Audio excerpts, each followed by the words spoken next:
So I want to talk about something that I don't think I've actually seen discussed before with regards to lucid dreaming, which is the choices that you make when it comes to dream control, deciding what technique you're going to use, and how I think it can sometimes be beneficial to not just go for the technique that gives you the best results right out of the gate. As a quick side note, in one of last night's lucid dreams, I had a viewer complaining to me about my video audio being all screwed up. So now I've got it in my head that this is like some sort of message from my subconscious.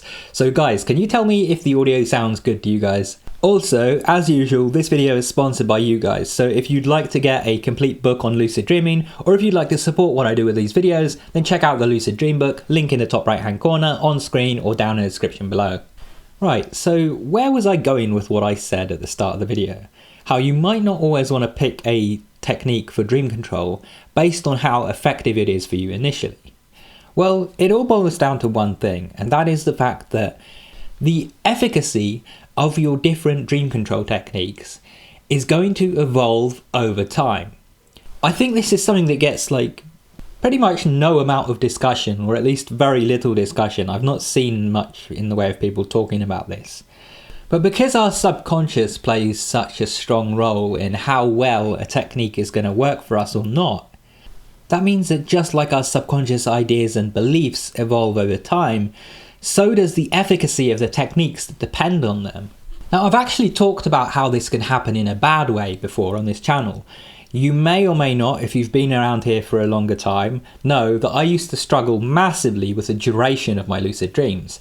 I would have little trouble getting lucid, but I would have a massive trouble actually staying in the dream and not just waking up. And part of the trouble with this was that I had this brief stint where stabilization techniques didn't work out well for me, and what happened is I developed this negative belief that stabilization techniques just didn't work for me at all. And so I would try many of the classic stabilization techniques that I'd learned at the time, like rubbing my hands together or touching the scenery around me, and they just wouldn't work, and I wouldn't be able to keep the dream stable. And the problem was, this just got worse over time. Now, if you think about it, it makes a lot of sense. I went through this bad period where they weren't working for me, and so I started to believe that these techniques just don't work. And now because I had no belief in these techniques working, well, of course they weren't going to work for me. So over time, something that actually had been an effective technique for me evolved into something that was completely ineffective. But this can and does also happen in the opposite direction. In fact, I think this is far more common. What's far more common is that you start using a technique in your lucid dreams, and once you've made it work once or twice, you start going, hey, look, this technique works. I know it works because I've done it before and it worked then. So now you have more belief in that technique, and so it's more likely to work again. And the more you keep using the technique, the more and more likely it gets to work, until you get to a point where that technique is just very, very effective for you and works nearly every time, or even every time. And this is especially likely to happen because a lot of these techniques involve some degree of actual technique. So you are getting better at performing them over time, so they are occurring more often over time, and so you see that result, you see that line going up on the graph, hey, I'm getting more results over time, and you start believing more and more in the technique, thus it gets even better. So it's like this multiplicative effect that just keeps going up and up. But what this means, and why I am making this video today, is that you don't necessarily have to choose the technique that is just out of the box the most effective. You can choose the technique that you want to be practicing in the long run, because the technique that you practice in the long run and get the most results with in the long run is going to be the one that keeps giving you the most results because you've gotten used to it. Like, as a couple of personal examples of this, for stabilization, now if I sit down and I meditate, that is just instant stability for my dreams. It wasn't always. The first few times I tried this, it was kind of inconsistent, but I kept at it, I kept seeing results, and because I saw results with this over time, it started becoming more and more effective. Now it's basically guaranteed to give me stability. Another one is flying using my mind to control my movements.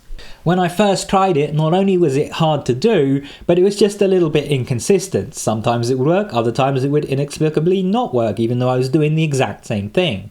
Now it works every time when I try it.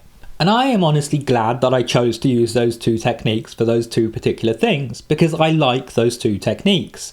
I like sitting and meditating in a dream. It is a really interesting experience. Sometimes it can be really intense. Sometimes it can be really mind-opening. Sometimes it's just really relaxing. Similarly, I like flying using my mind to control my movements in my dream because I like the way it controls better over other methods of flying that I've used. But I could have very well just as easily have stuck with striking the Superman pose every time I wanted to fly, like I did in my early lucid dreams. And over time, I would have taught myself that that was the most effective way to fly, and I would still be needing to strike up that Superman pose to get the best results with flying. That would be, in my opinion, a little bit annoying because it's just not as efficient a way to fly. But I probably would have actually got results flying faster that way because I didn't have to go through that initial learning curve of figuring out mind flying.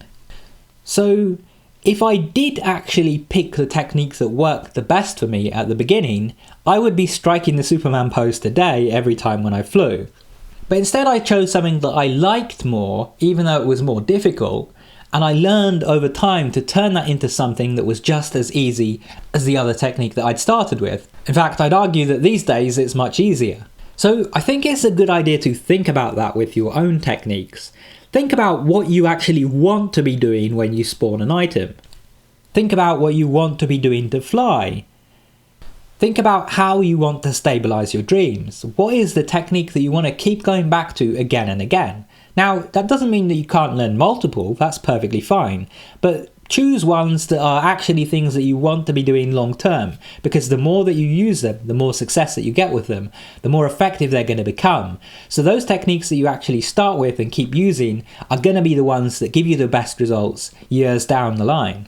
So to summarize, I don't think you should choose techniques just based on how effective they are at the beginning. Choose techniques based on your own personal aesthetic. What is the kind of way that you want to go about performing this technique? And based on, practicality as well.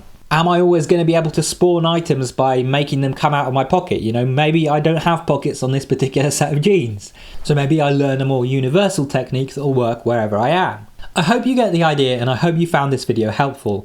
So, out of curiosity, those of you that fly in your lucid dreams, what is your preferred technique for flying? Let me know down in the comments below. Anyway, thanks for watching. Make sure you subscribe and enable all notifications so you can stay up to date when new videos come out. And if you want to keep watching, check out one of the videos on screen, go watch that, and I'll see you there soon. Take care and have some awesome lucid dreams.